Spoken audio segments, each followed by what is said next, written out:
Hello again, everybody, and welcome back to another YouTube video. If you watched the video I put out, I guess it was last week, about DxO Pure RAW, obviously I was very impressed with the software, especially for dealing with these higher ISO images shot with the Canon R5. There was a lot of questions in the comments around settings and if it's over-sharpening images, so I thought I would just do a quick little follow-up video. Maybe it helps some people out with how I'm kind of using the program. So again, I don't think I would bother using it on images shot up to at least ISO 1600. I don't think there's a huge reason to do that. But anything from 3200 and up, it's, I think, a tremendous advantage. So what I've done here, I'll just quickly open up a couple files for you guys that I shot the other morning of beautiful Townsend's warbler. And so I've already run the raw file through DxO Pure RAW, which of course has no settings to change, so there was no point of showing you guys that. And I've opened up the RAW file, the CR3 file, which is what you're looking at now in Adobe Camera Raw, and then if I click here, that's the DNG file that's gone through Pure RAW. So right away, of course, you notice quite a dramatic improvement in the noise. If I zoom in on this little Townsend's warbler, I'm going to move it so we can see. Look at the noise here, that's really not bad at all. This was shot at ISO 1600. And then if we look at the one from Adobe Camera Raw, obviously we see a lot more noise.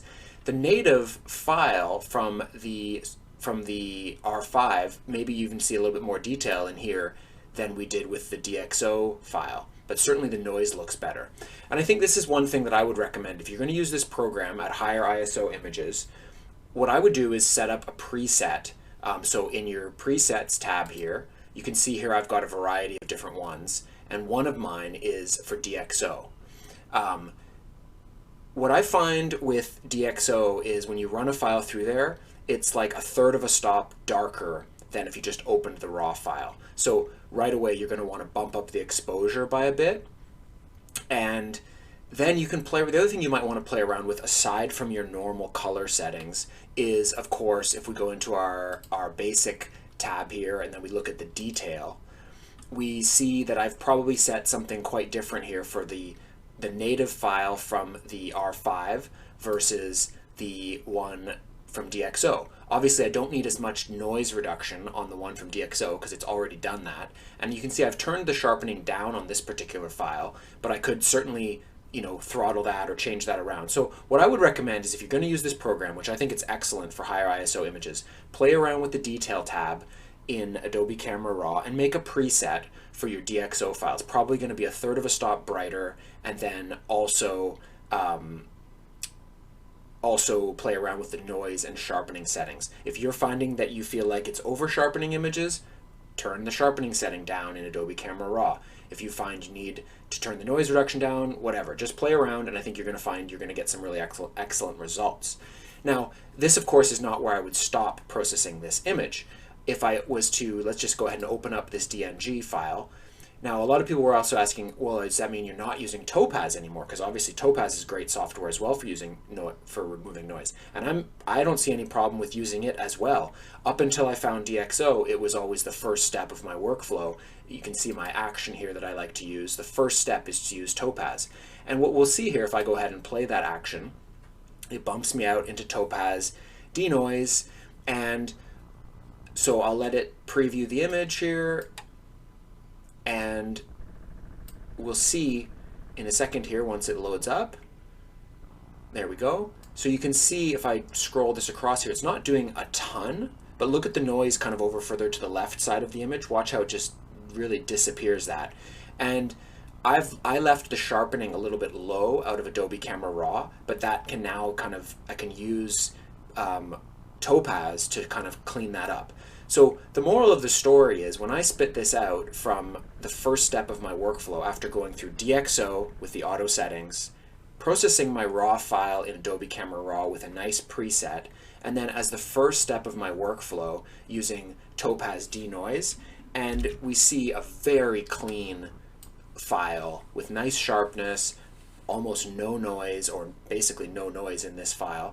I think it's a really good option, especially for images shot, obviously, above, at sort of 1600 and up. I might not have used it on this one, although it seemed to do a great job, but definitely 3200 and up, I would really recommend this program. And then I would just continue with my normal workflow.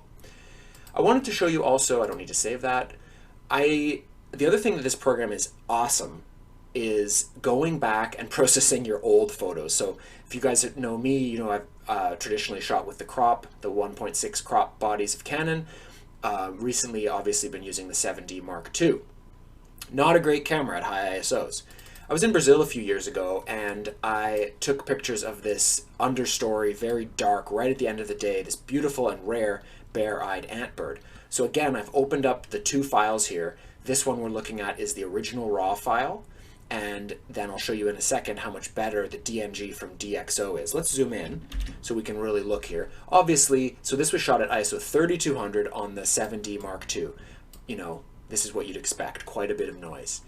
Now we look at the file that's come through DxO, looking a lot better. Obviously, let's go back again. So there's the RAW file, not great. Obviously not tac sharp either. I think I was, yeah, a 20th of a second at ISO 3200. So again, to reiterate, I shoot in the rainforest. Birds like this come out at the very beginning of the day and the very end of the day. So if you've never shot in those environments, you don't know really what you're dealing with here, but a 20th of a second at ISO 3200 is what I was dealing with here. And look at what we can still pull out. So that's just, in Adobe Camera Raw. Let's open that guy up. Give it a second here, and now we're going to do again our normal workflow, and let's see how Topaz can help us out even a little bit more on this file. I'll just move it down a little bit for us.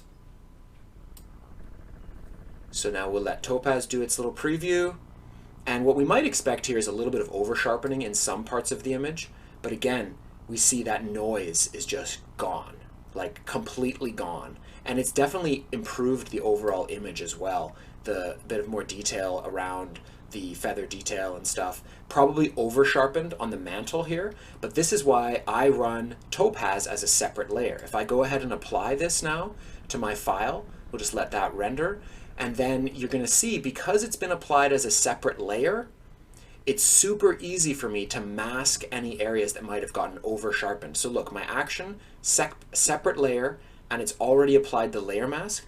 So if I felt like this mantle area here had gotten a little bit over sharpened, all I need to do is mask that back out. So I can see I've got my brush tool, painting in black. Maybe I'll put the opacity somewhere around whatever, 40%. And I could just zoom in here and paint that back out. You can see where I'm painting there if I put the mask on. So I could easily remove that area that got a bit over sharpened.